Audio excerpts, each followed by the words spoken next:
अस्सलामुअलैकुम नाजरीन, आप देख रहे हैं सूरज टीवी HD। मैं हूँ राबिया चौधरी। आपको ब्रेकिंग न्यूज़ से अपडेट करते चलूँ। गुजरांवाला के नवाही गांव मरालिया यूसी 45 यूनियन कौंसिल के सेक्रेटरी शहबाज की लापरवाही। मजीद तफसीलात से आपको अपडेट करें नबील गुजर की इस रिपोर्ट में।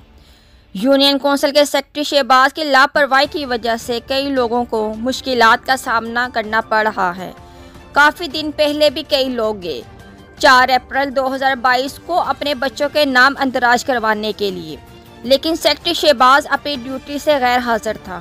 वहां से मालूम करने पर पता चला कि आज सरकारी छुट्टी है, लेकिन इस दिन कोई सरकारी छुट्टी नहीं थी। आज भी जब लोग गए तो पता चला कि सेक्रेटरी शहबाज साहब का कोई पता नहीं कि आएंगे कि नहीं। हम वज़ीर आज़म से दरख्वास्त करते हैं कि इस मसाइल का हल निकालें। मज़ीद तफसीलात देखने के लिए देखते रहें सूरज टीवी HD। हमारे चैनल को लाइक करें, शेयर करें, सब्सक्राइब करें और अपनी कीमती राय से हमें आगाह करें। अस्सलाम वालेकुम जी। देखो जी, अज फिर मैं आया वहाँ। अज मेरा आता दिन है, ठीक है, 14 तरीक है अज। अज फिर आया वहाँ तो फिर सैकटरी साहब मौजूद को नहीं। तो फिर सानू अपना पिंड वाले भी आते हैं, सारे आते हैं कि जी तुसी एक दफ़ा माफ़ी दवो।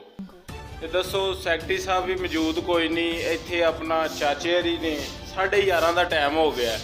चाचे हरी ने तो चाचे हरी भी वेल हो रहे, सफाई कर रहे हैं। तो जे अगर 11:30 बजे तो 11:30 का टाइम है, 10 बजे का इन्हों का टाइम है कि 10 बजे यूनियन कौंसल खुलेगी। तो कोई इन्हों पूछने वाला नहीं, यानी कि इन्हों की दाद रस्सी करने वाला कोई भी नहीं। तो खुदारा इस यूनियन कौंसल का कुछ किया जाए। मैं अगे भी बड़े चक्कर ला चुके। अज फिर मैं बच्चे का नाम लिखाने वास्ते आया वहाँ कि सैकटरी साहब न, चलो उन्होंने अगे मेरे अगे मादरत की थी कि मैं गलती की अपनी मादरत करना वा। तो लेकिन अज फिर मैं बच्चे का नाम लिखाने वास्ते आया वहाँ तो सैकटरी साहब फिर मौजूद को नहीं है।